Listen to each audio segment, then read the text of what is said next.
How to strip down a Club Car Precedent for installing DoubleTake body kits. To remove the factory top, first remove the hardware securing the top to the front frame.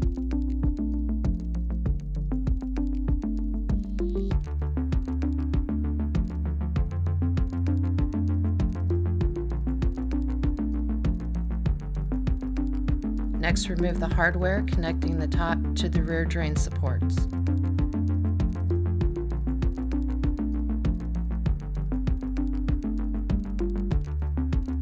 You can now fully remove the top.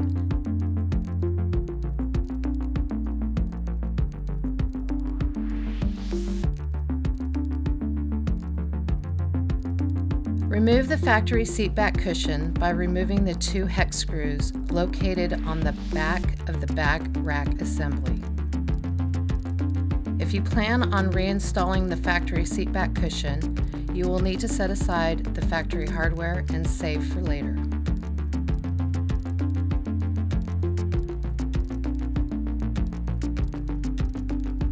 Remove the bag rack assembly by removing the 4 bolts securing it to the golf cart.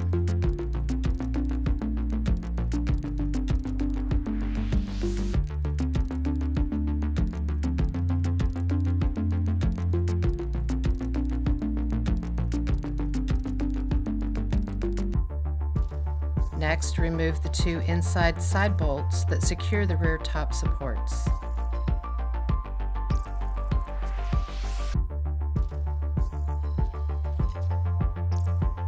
Remove any additional golf course accessories, such as sand bottle holders, cooler brackets, etc.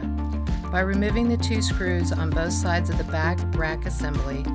If there are no accessories, you must still remove these 2 screws on each side to release the bag rack assembly. You should now be able to remove the bag rack assembly as a complete unit. Remove the bag rack supports by removing the last 2 bolts securing them to the car.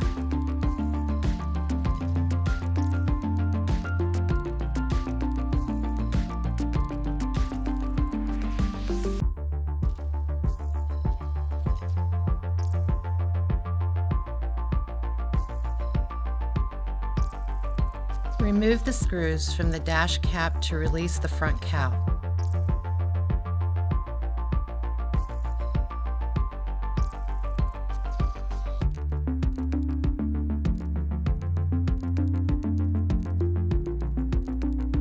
Save the hardware.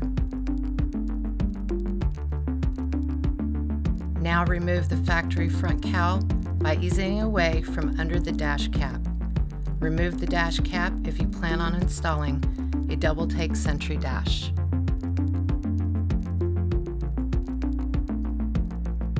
Make sure the run tow switch is in the tow position to cut off the electric power. Remove the forward reverse switch by removing the 2 T30 screws securing it to the rear body.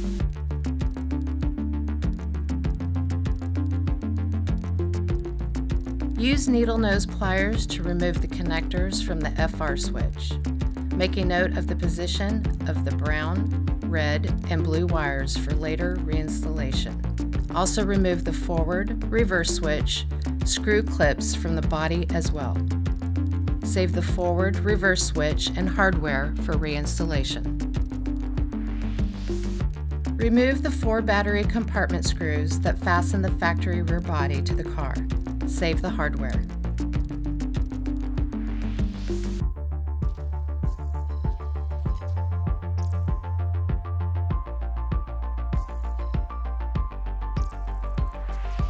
Next, pry the factory rear body from the car.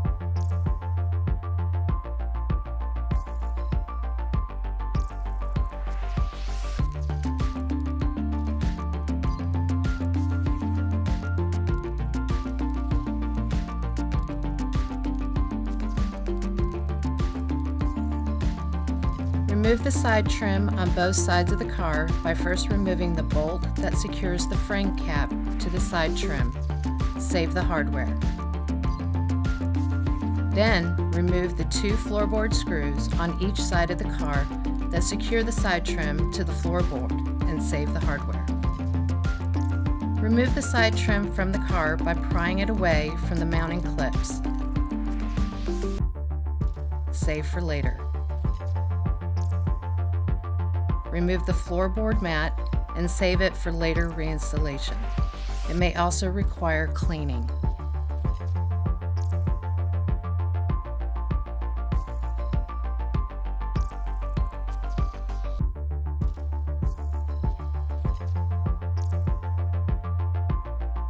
Remove the factory bumper by removing the 5 screws that fasten it to the chassis.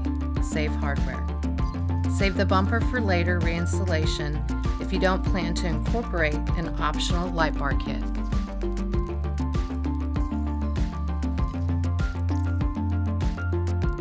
Remove the factory fender by first removing all the screws along the fender on the underside of the car. Partially loosen, but not remove, the front frame bolts on both sides of the car.